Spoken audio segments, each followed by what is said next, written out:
Hey, what's up? This your boy Elijah. Welcome back to another edition of Humble Dad, episode number 62.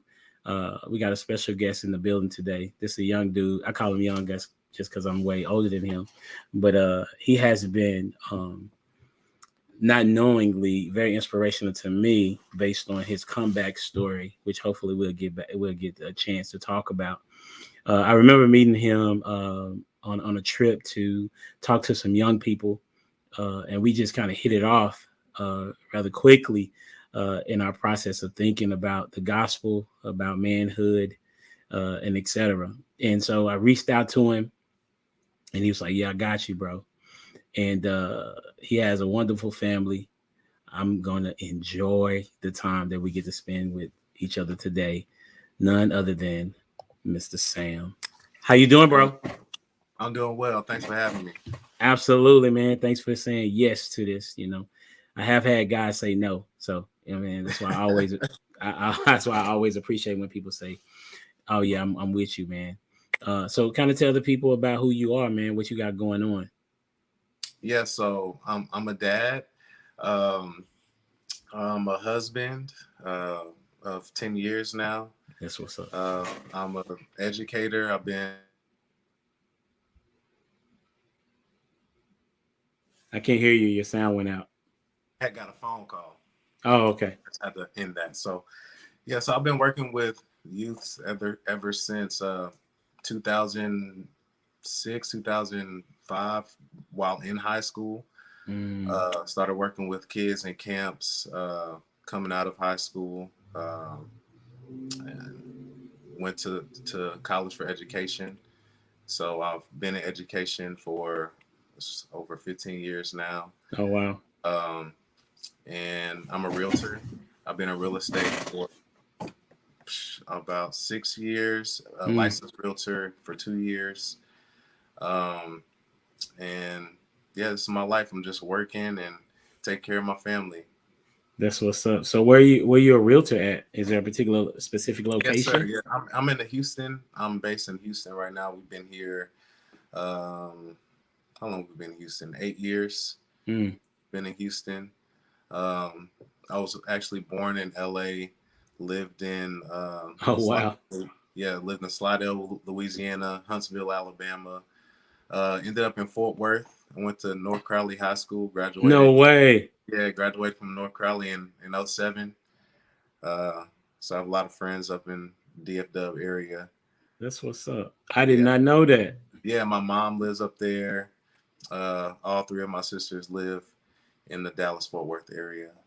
That's what's up. So, when I have just based on your introduction, I have a lot of questions, but I'm gonna start with the first question, which is, what do you feel like the difference is between a dad and a father?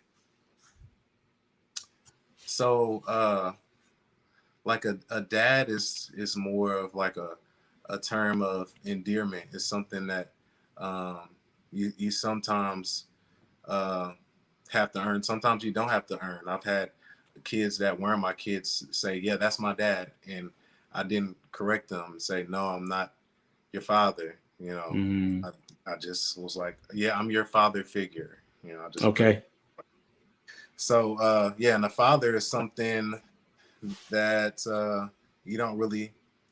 The only say so you have is doing the deed. You know, hmm you doing are the the father. I'm okay, already telling you, you are the father. okay, that's what's up. I got you. Like okay, so that's good. All right, so because everybody has a different perspective on their father dad thing, and that's okay, right? I think the moral of the story is that there are men that are being responsible with what they have decided to bring into, or the woman has decided to bring into the world, and you say, okay, this is my responsibility, and now I'm going to be a part of this kid's life, right? So Right. I wanted to go back when you said you've been working with youth since you was like 14, 15. Like Hmm. why did you do that? Well, my grandmother, honestly, my grandmother was a retired kindergarten teacher in the city of New Orleans. Hmm. She started a nonprofit organization called Umoja, and every year she have a celebration called the Celebration of the African American Child. She felt like kids weren't our kids weren't being celebrated, and she wanted to have a space for that. And so every year they have that in Congo Square in New Oh wow. Orleans. Okay. Yeah, and she's inspired me. She would tell me like the greatest asset we have in as a nation are our children, and like we need to invest in them because when we get older, that's who's gonna take care of us. So I'm just trying to make sure I'm gonna be taken care of. You know. So, are you saying like some selfish reasons of why you became? That's funny. No, but seriously, she inspired me to do that at an early age. I got involved with Big Brother Big Sister Okay. in high school. Did regular visits to the elementary schools through the basketball program. I was on the varsity basketball team, and then Okay. coming out of high school, I worked the church's summer camp. So the church had a summer camp, and I worked that, and that just snowballed into other opportunities. Like I tutored at the the homeless shelter downtown in Fort Worth. Oh Yeah, I wow. had a Okay. connection when I worked at TCC. Well, when I went to school at TCC, I went there for a semester before, well, a year before SFA, and Mm. they connected me with there and with them, and that was a good opportunity. So anytime I had a chance to give back and to learn from other people's experiences, I made sure I took advantage. That's what's up. So we met. What year have you been It at? was it was probably 2009, 2010, Oh wow. Okay. and So then it was like right before I left too then. mm-hmm. All right. Okay. So when do you remember when we went to this I think it was a boys camp, Yeah, boys I trip or did. something like that? I do. We went fishing, and we rode a bus. Yes. Yeah, I remember that. Yeah, that's crazy. I don't know why that's why I remember, but that's why I was like, this young dude got like a really dope head on his shoulders. Because most individuals at the time around your age were not concerned about no young people, right? And Yeah, that's what was kind of intriguing to me, I you was, know. I think, 20. Yeah, Yeah. yeah. And I was like 28, something like that, 20, maybe almost 30. I think I may have been almost 30.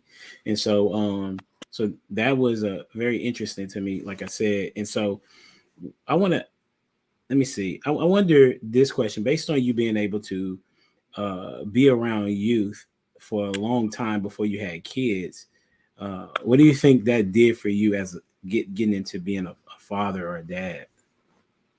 It really gave me time to ask questions, answer questions that I had about my adolescence.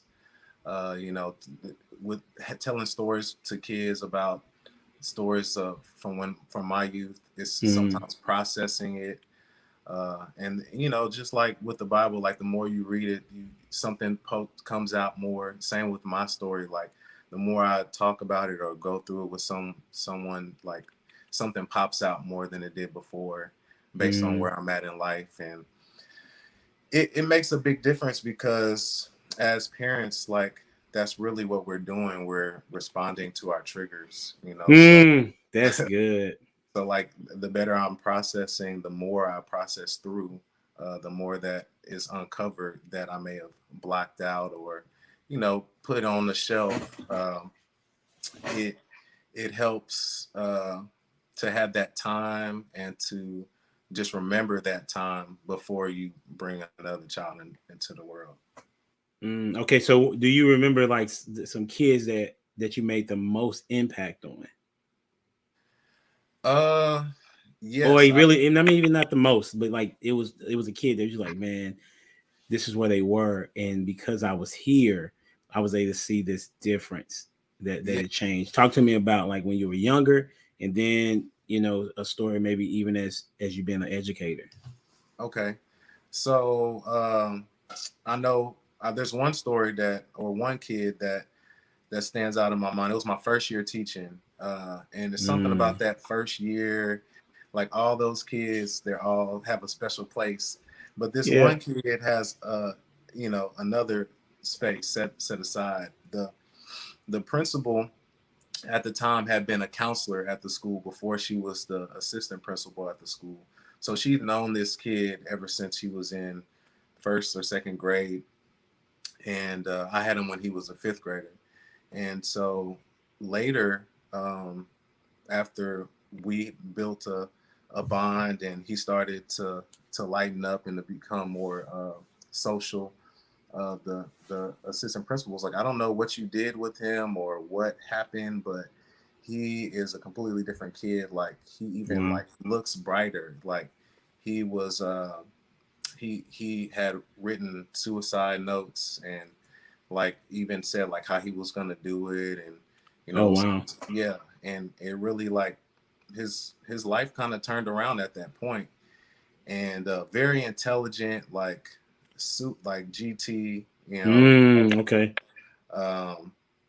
And so just I think he just wanted to be seen. I remember one time having a conversation, just one of those, you know, you go off on a tangent sometimes. And it's just like, well, how do you even know that you're actually here if no one ever says anything to you? Like our experience is kind of based on how we interact with each other. And if no one interacts with you, how do you know if you're here? And he was just like, I feel like that all the time. Like, and I was just like, okay, so you just want to be seen. So I just, you know, gave him the attention that he sought after. Wow. And he started to brighten up. That's cool. What's up. That's what's up. And so have you been able to hear from him since? I haven't. He's graduated since. I have talked to him since, but not since he's graduated. Oh, so okay. Like, after that year, like he would reach out, and he went to this special middle school and was playing guitar. So yeah, and I used to play guitar in class. Really? Yeah. So okay. Oh man. So do you think he picked it up because you did? I don't know. He liked it. He liked that I did it, and maybe. And you were the person that helped him turn the corner too. So that's pretty interesting if that's the case. I remember the story of like my first year of teaching. Like you said, it's like it's implanted in the concretes of your mind. I taught 6th and 7th graders in Cushing, Texas, of all places, and I remember we would have Bible story conversations in my 6th grade class, bro. Mm-hmm. And this is them bringing it up. Yeah. Right? And I said, okay, cool. So I got to be ready, right? Yeah. I got to be ready. So we would have people that disagreed and people that agreed with these conversations. And so I was so connected that was the first and the only class that I was able to go to their graduation when they graduated from high school. You know, and when I got to them and saw them, they was like, Mr. Glenn, like they remembered me, dude. Yeah. And I had only been there a year. Wow. Right. Yeah. You know what I'm saying? So that felt really good. And then there's one kid that was a 7th grader. He came up to me. He was bad, bro. That was my favorite. You don't forget. They are. Listen, I'm not bothered by a bad kid because I was. And so I get it. So I treat them totally different. They want that attention. I'm going to give it to you. You may not like how I give it to you. You know what I mean? But I'm going to give you some attention. And he came up to me. He was like, and took a picture with me. He's like, Mr. Glenn, I'm so sorry how I acted when I was in your class, man. You know, for him to remember 5 years prior how he was in my class, that was pretty dope. So you know, all you want to do is help him, and now that's it. And it's just like, man, I could have got helped because he was out. You know how those bad kids, you got to. Sometimes you can deal with them, but when they get to a particular point, you don't have a choice but to get them out the class. Yeah. He was one of those kids, but I digress. So I enjoy talking to educators because we kind of see the world a little bit differently when we're talking about kids, right? And then I said this on a post, I said, and you can tell me if I'm right or wrong. I said, I think that dads make the best teachers in the classroom. Ooh. What do you think? Oh, I would say parents in general, but dads, yes. Talk to me, because we might be a little biased, bro. Go ahead. So So there's this story about all these fights that were breaking out in Louisiana at this high school, and they were like, "What are we gonna do?" It was like 12 fights in a week or something. People getting arrested and all this stuff. So the dads decided to show up to the school. They all band together, showed up to the school, and just made their presence known. And there weren't any fights. There were no fights. I heard the story, Doc. My mom told me about that story. Matter of So fact, yeah. I just What think did they say to you? Go ahead. just the proof is in the pudding. We have more situations like that where people show that, I will come up there, I will be there. Um, I feel like it will make a difference. But as far as like dads being teachers, I remember telling, or just parents being teachers. Okay. It was my first year teaching. First maybe 3 years of teaching, I didn't have any kids. So I did have a lot of extra time that I could give to the kids. I could go to after school activities like that, a basketball game on the weekend. I could show up, and stuff like that. But Yeah. now I have kids that I have to show up for their games. So it's different. But I remember one of the teachers telling me, she was like, "You see how you're friends with the kids and y'all are all cool and stuff?" She was like, "Watch, when you're a parent, it's gonna become different." And I was like, "What do you mean?" And she was like, "You'll see." And Like she didn't even explain it. I Your see. experience, I you see. got to see it. What did you see And the not difference? only do I see it through my own lens, like I've seen it through other people's experience, because I've been at the same school for 10 years. So I've Ah, seen that's what's teachers up. come, teachers go, teachers grow. And I've seen some teachers come in with no kids and then have kids, and then I've watched the changes. And I'm just like, That would "Man, be a dope you dissertation. sound like a mama. Like you sound like somebody's mama." And they respond to that. Like they That would respond be like, "Oh, you yeah, sound like my mom." And I've had kids say, "Oh, you like my uncle or like my dad," like, yeah. and they respond to it. That's what's up because when you are a parent, like you get to see the kid as who they are, and like when they're at home. And Mm-hmm. so when you're in the classroom, you say, okay, well, there's something not right at the house, or I can see something is right at the house. So I'm able to empathize or sympathize with this kid a little bit better. Because my first year, I was a father, but she was a newborn, right? Yeah. So it is really not the same, right? So I was kind of not having a kid, if you will. You know what I'm saying? I had one, but I didn't have the parenting put in place just yet, or having to act upon my parenting skills, right? And I was a friend to the students, especially my seventh graders, because they could understand a lot more of my jokes or whatever. And it backfired on me Mm. discipline wise, right? Like Yeah. I was, because I was trying to be their friend, then I couldn't get the discipline right. But when I went to the next year, and I had a little bit under my belt, I knew off the bat that I have to be an authoritarian, so to Yeah. speak, at the beginning, Yeah. and then fall back based on how they do, right? Exactly. Yeah. So Exactly. yeah. So as you have been, how many kids y'all have? We have three. Really? Yeah. What's the ages? 7, 5, and 3. Oh, that's what's up. So tell me about, like, what are your characteristics that you have the same with your 7, 5, and 3-year old? Oh man, so my oldest, he's probably the most like me. So we bump heads, we bump heads. Okay.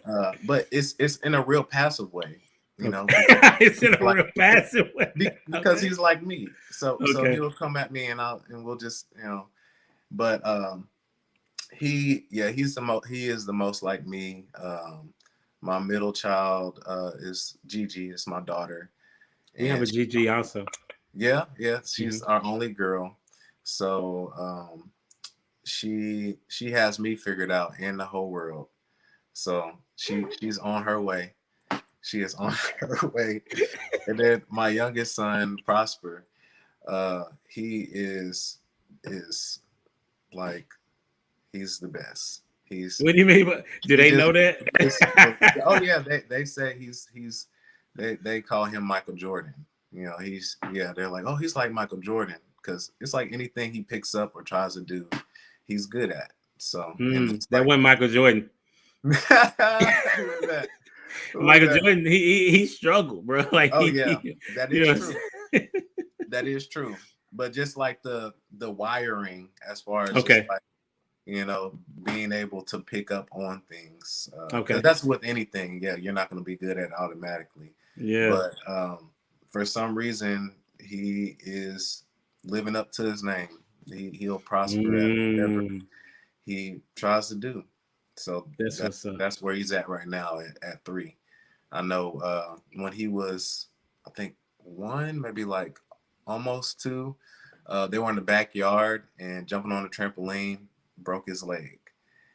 Broke his leg. He was in a cast, and that's when they first started karate.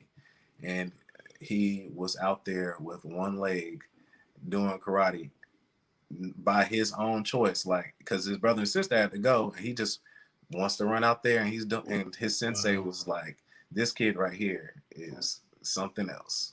Wow. Yeah, Wow. he's like, of all my years of teaching, like I've never seen anything like that. Wow. That's what's up. So you feel like that's something that you are, because That's that's something so much to your story. I wish I could be, but it's like it kind of is in a sense because at that time he had just seen me grow through Yeah. what I was going through. Had an accident, had a spinal injury, had to Hmm. learn how to walk again, and was Wow. in the hospital for a couple of days. But I'm pretty much back to put together now. Yeah. Put the It's put it back there.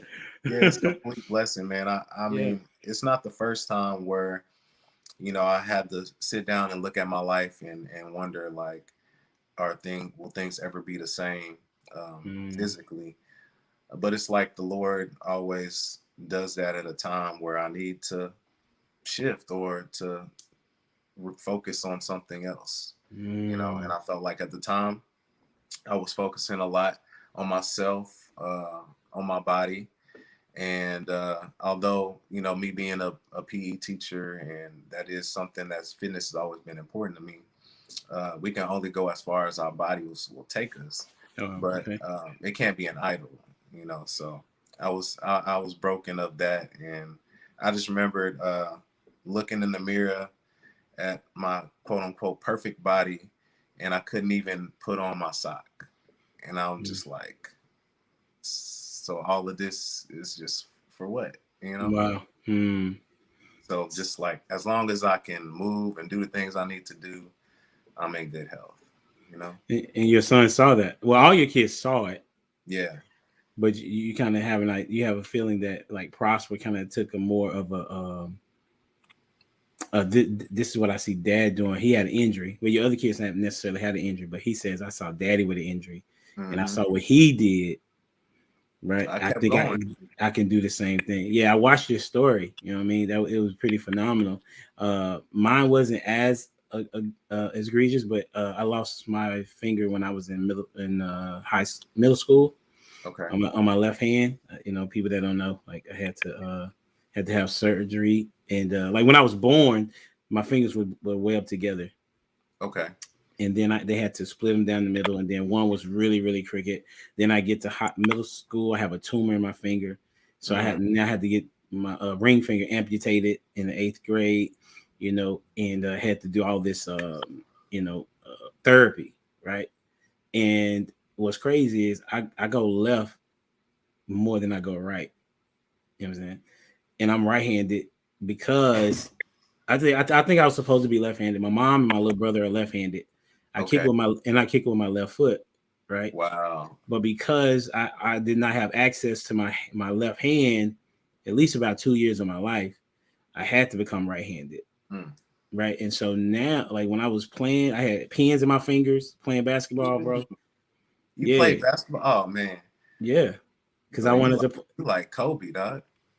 That's my hey, bro. I don't have idols. You know what I'm saying? But me and him are probably one and the same. He just way Yeah. better than I was. You know what I'm saying? Like, so yeah. So yeah, I play pen in my fingers, and so my mindset has always been similar to yours. Like if I can go do it, I'm gonna go do it. Mm-hmm. And I think that is one of the things that not think I know is missing from what children need to see a dad do. You know what I'm saying?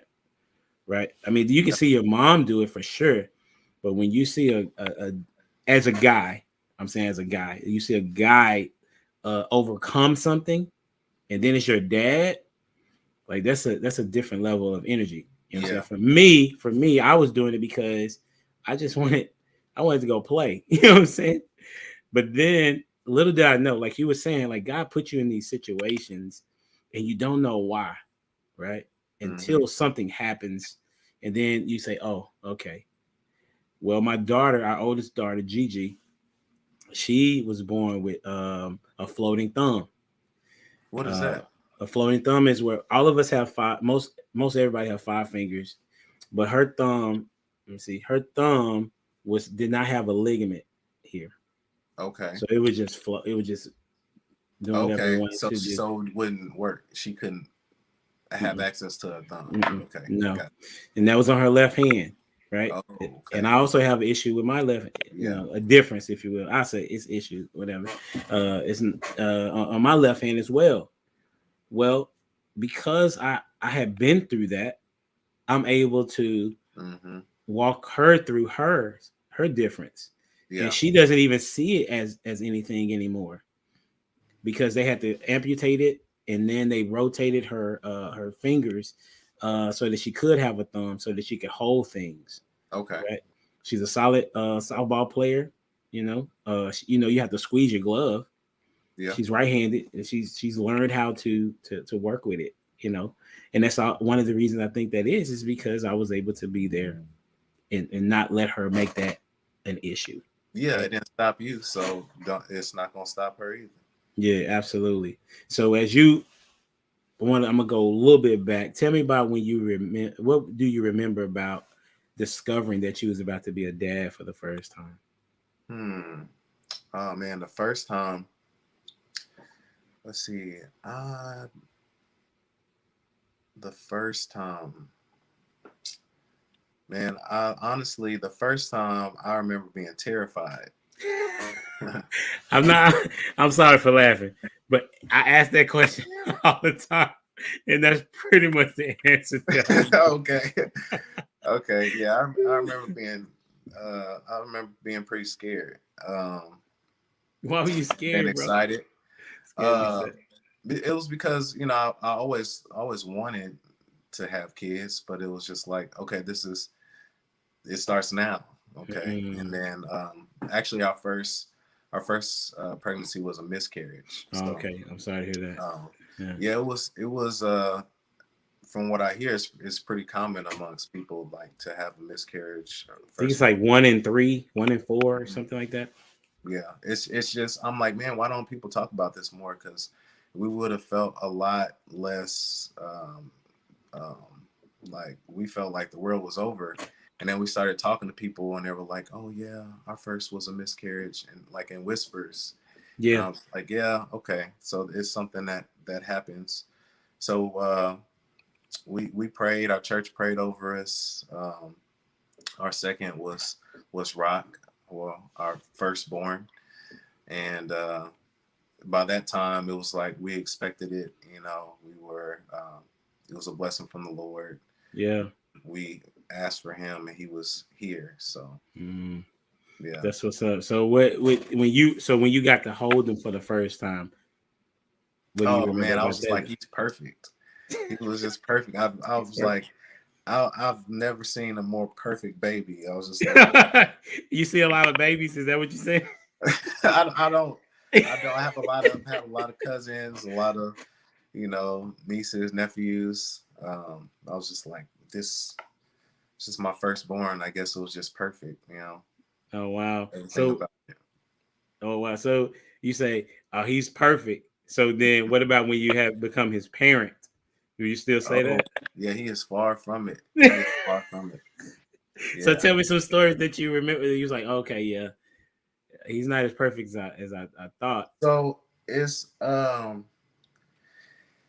he he tries to manipulate people, but he doesn't intend to. Mm.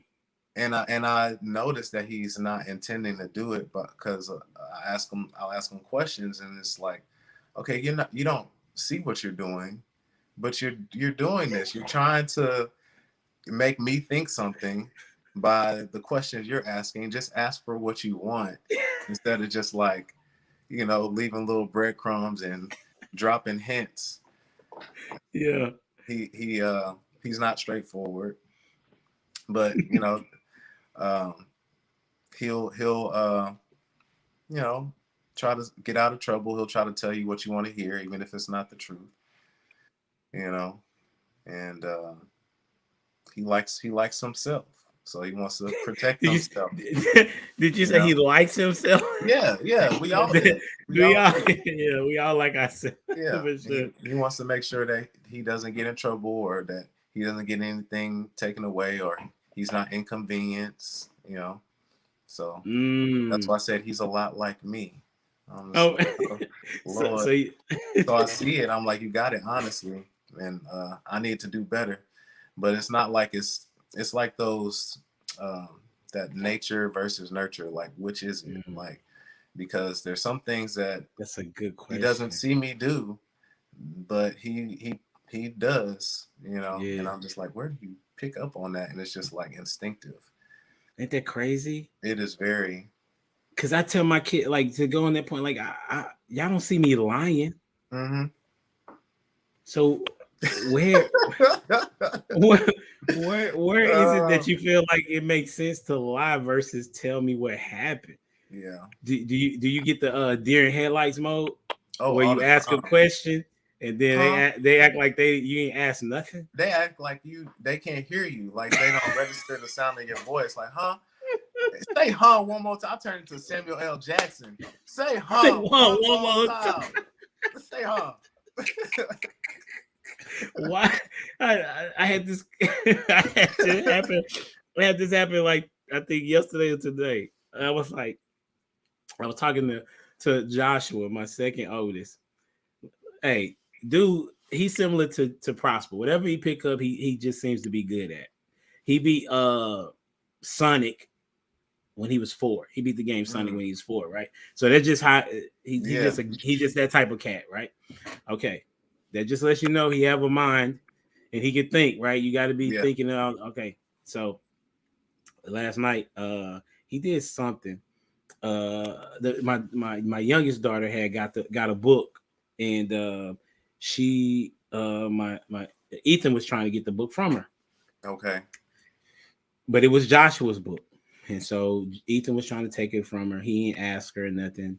So then when Joshua comes in the room, she gives it to Joshua. This is what I'm assuming because this is somewhat of the story. Okay. All I hear is whining or whatever, and I'm coming to ask Joshua like, what is the question? Like, dude, what's going on? Like, what's going on? First thing he said, I said, did you take this? Did she give it to you? He said, yes. I said, did you take or did you? I said, did you take it from her? He said, I didn't take it from her. Ethan did. We going on the find out the story. Mm-hmm. Dude, 5 minutes later says, I took it from her. Right? I said, hold on, Josh. I'm missing something. You just said something different before. Mm-hmm. Dude said he don't remember saying it. So, I bring in the troops. I say, Gianna, Ethan, am I tripping? You know what I mean? Am I tripping? Did he say that? Did he say two different things? And they're trying. They're like, yes. So I'm like, Joshua, people are saying that you did. People are saying that you did, and so he could not. He could not get to the point. I was like, dude, you don't have to lie. Just tell me what's going on. He said, well, I didn't remember what I had said. I said, boss, Mm-hmm. you don't. What you mean? If you just tell me what happened, you ain't got to remember what you said because it's Because you what don't try to happened. remember the story that he made up. Yeah, He's like, yeah, you can remember what happened, but the story that you made up didn't happen, so you got to remember it. Yes, bro. And so I'm trying to get out. I was like, I'm trying not to be like an angry dad when that happens, because we talk about lying all the time because it says something about your character, Mm-hmm. and your name is it's a big deal. Your name, right? And so we talk about that. Me and Jen would talk about that all the time. So yeah, that's my story about like, dude, just be honest, Yeah, that because was you didn't learn that from me.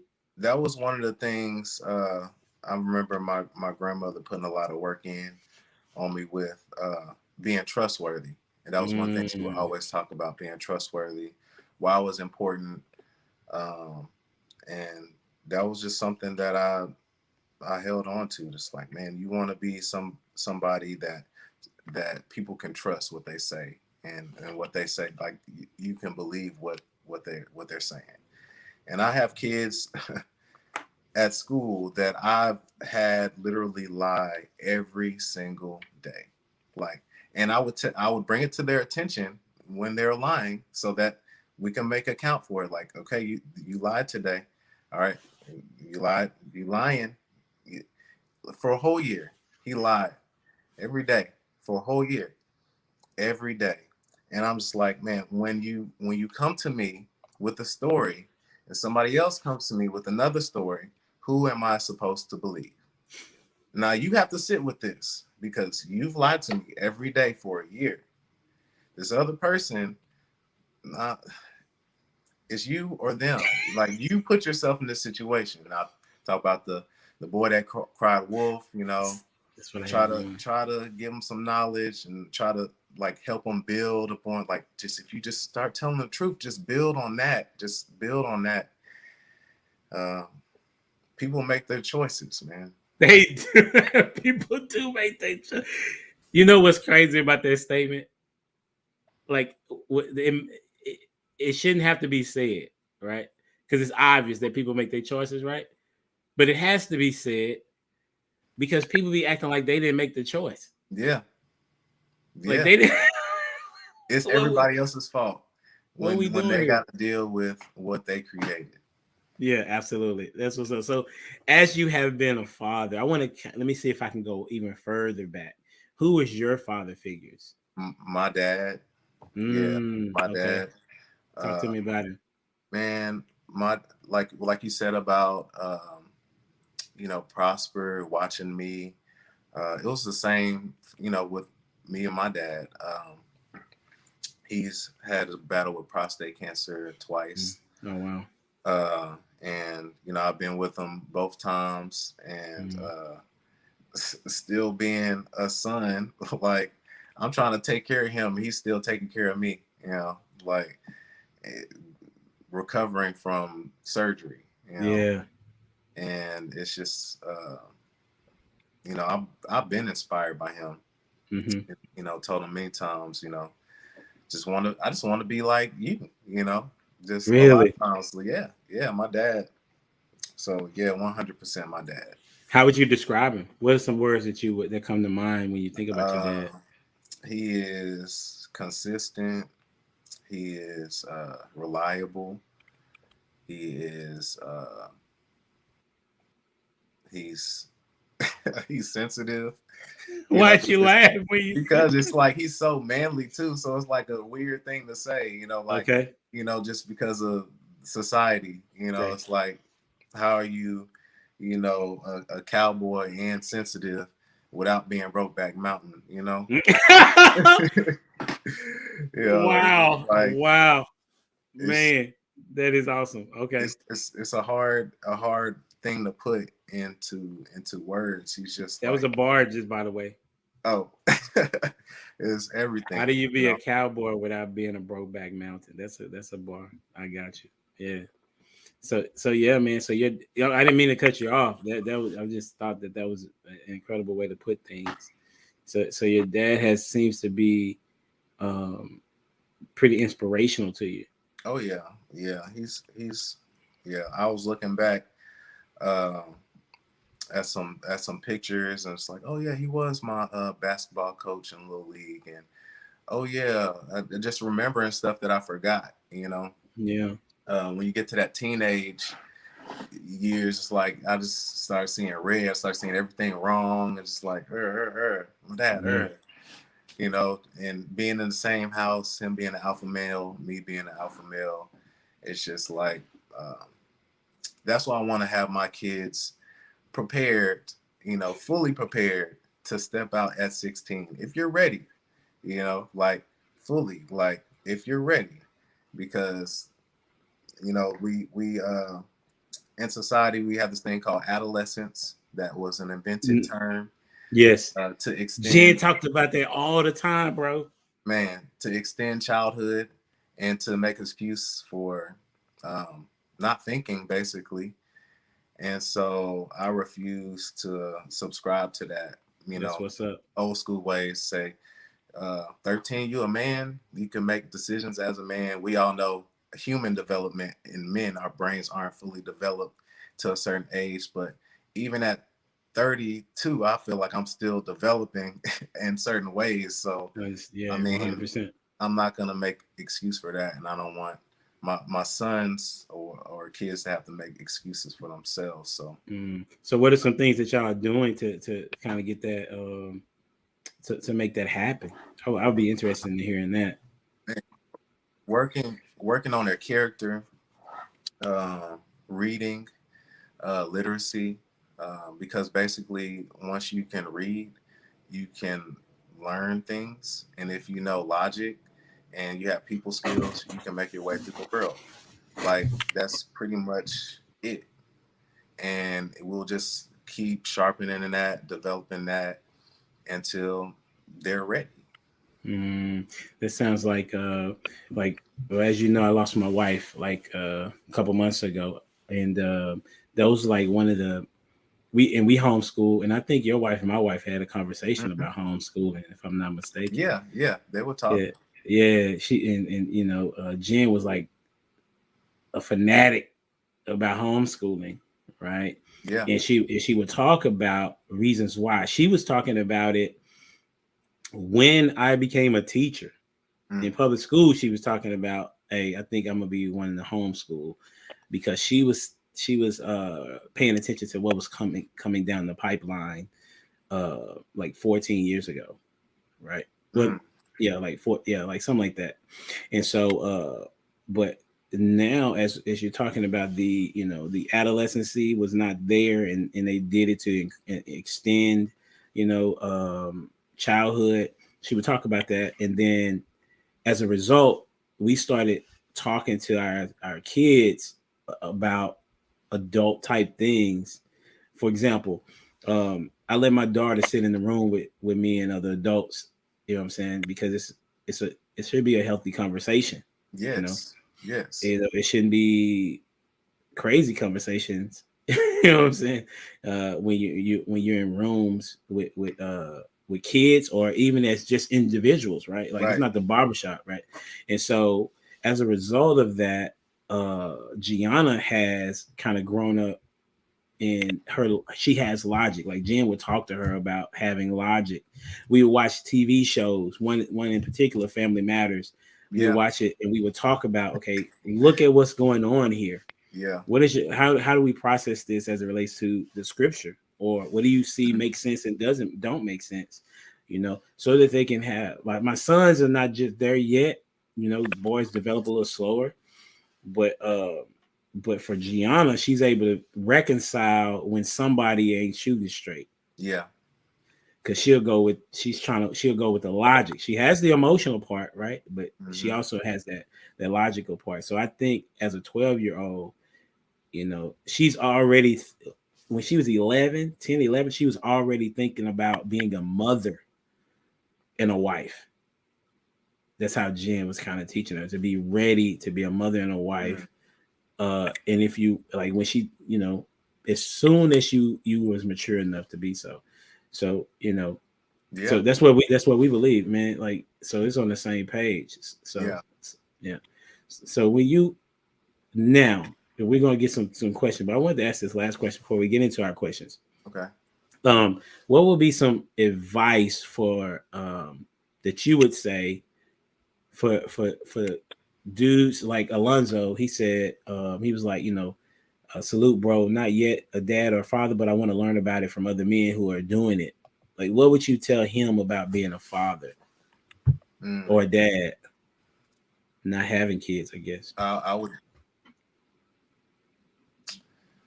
would say just take advantage of all the kids around you now.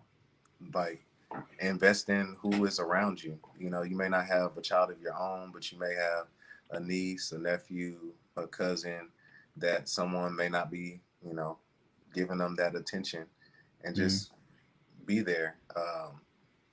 I know it's like an old African proverb: "It takes a community to raise a child," yeah. and I really believe that. I really do, Mm, because you know, if we are to lose a parent, you know, I believe that there's someone that can step in and help fill, you know, those voids. So mm. yeah, it's I would just say, um, you know, the scripture is clear, and what it takes to be a father, to be a man. You can read those, study those, and then just apply it. Study then apply. Seems to make sense. You know what I'm saying? Study and don't do nothing with it. I have no idea why you want to do that. But Yeah. okay. I bet we're gonna get into these questions, man. Give me a number between 1 and 45. 23. Oh my gosh. Okay. I hope it's not because of Jordan. What is your No, it's fine. favorite? Oh, okay. What is your favorite time of year? Uh, Man, strangely, Christmas.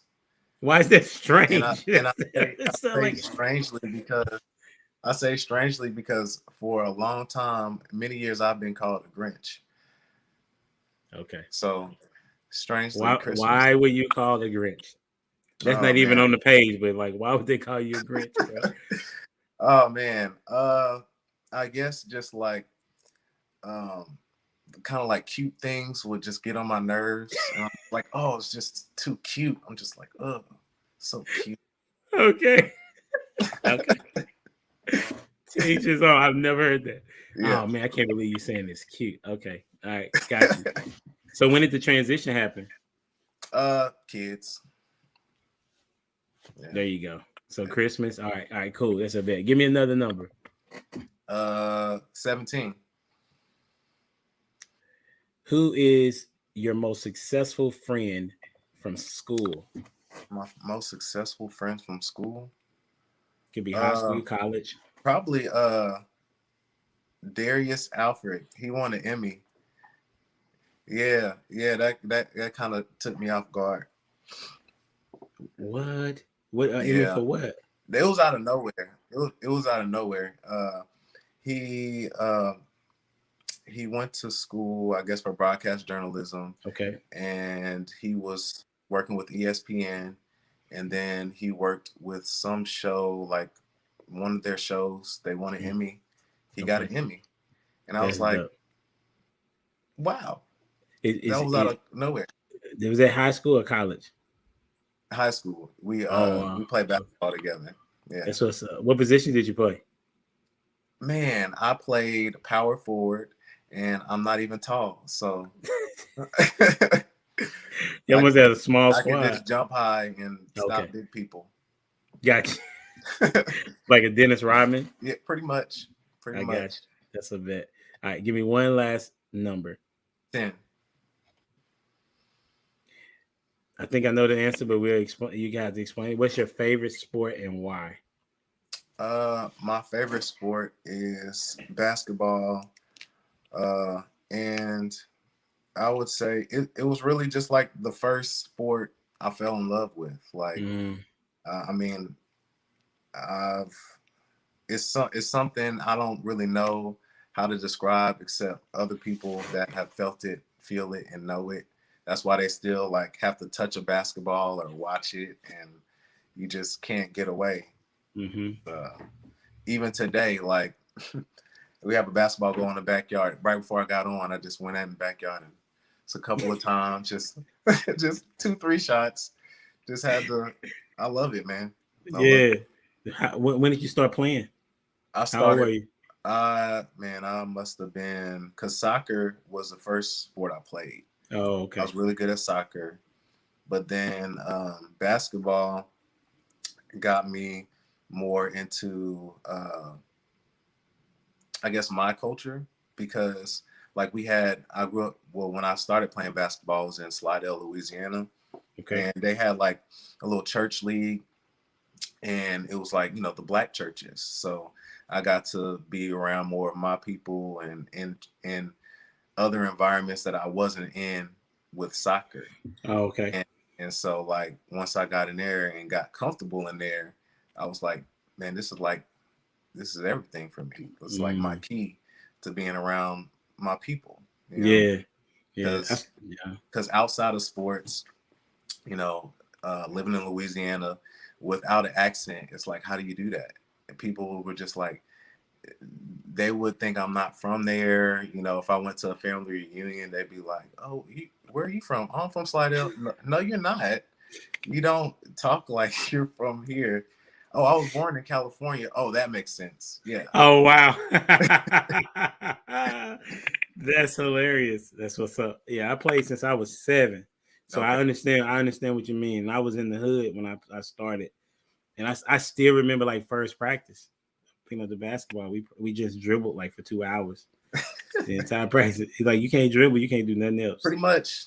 Man, I'll be trying to tell my son every day. He just want to run, run, shoot. He just want to shoot. Like, Yeah, bro. bruh, they gonna stop you every time. Every Yeah, time. You gotta do absolutely. this, not with two hands like this. Absolutely. Absolutely. Yeah, so that's what's up. All right, so that concludes the last of our questions, homie. I appreciate you answering those. Got 2 more questions. Second to last is, which TV dad would you say you share characteristics with? Uh, Past or present? I would have to say, it's weird, but Goofy. You know, Goofy, Let's Goofy. go. I haven't heard that one. So, if you haven't seen a Goofy movie, then you have to see a Goofy movie for reference. But Okay.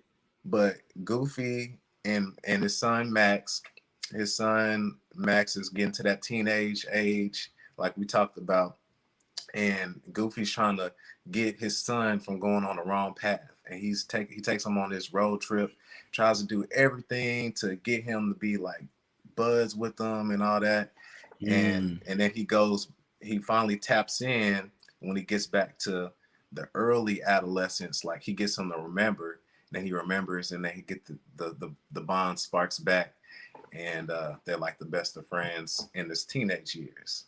Yeah. Wow. So And that's all the series, or is that just the movie? it's a movie. It's a movie. Okay. Okay. But then they had a series that played off of the movie. They had a show that played off of the movie. Okay, that's a bet. But the movie sets the groundwork for their characters and their relationship. And yeah, I would say that. And then also, just like we were on the way to dropping them off to gymnastics, and uh my wife had made me laugh, and they was like, "You sound just like Goofy." So I just had to embrace it. Wow. I just thought about how he sounded. Yeah. uh, That's awesome. That is awesome. Okay, that's a bet. I have never heard that one. I really appreciate that. Most people typically say, "Man, that's a hard question," right? You had one on deck. That's well, I what's watch up. a lot of TV, so it's a bunch of TV dads, and he's like one of the ones that I was just like, man, he really loves his son. Yeah, that's what's up. Well, this is we almost done, bro. I really appreciate it. The last question is, how do you want your kids to remember you, and what would you want them to say about you as a dad?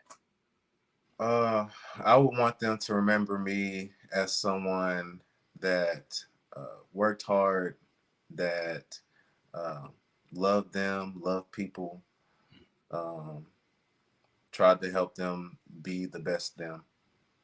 I just want to be remembered as their dad. That's what's up. Yeah. Well, I appreciate it, man. All those that are out there, please like, share, comment, subscribe to the channel, and then reach out to Sam on social media. Where can they find you? Is Samuel? Mr. What's Sam Watt at okay? on Instagram, just Samuel Watkins on Facebook. That's a bet. This has been good, man. You know what I'm saying? I appreciate you taking the time out to chop it up with me, man. Oh, thanks for having me, man. I appreciate it. 100, It was a good time. 100%. Yeah, absolutely, man. And Yeah. if you know somebody that would be interested in doing one, my goal is to get to 100. You're number 62, trying to Okay. get to 100 before the end of the year. You know what I'm Yes, saying? I will tag people on this video. For sure, man. Well, I appreciate the time. It's always a pleasure just to chop it up with dads. And you have a good one. Until then, we out of here. All right, brother. Deuces. Peace Bet. out.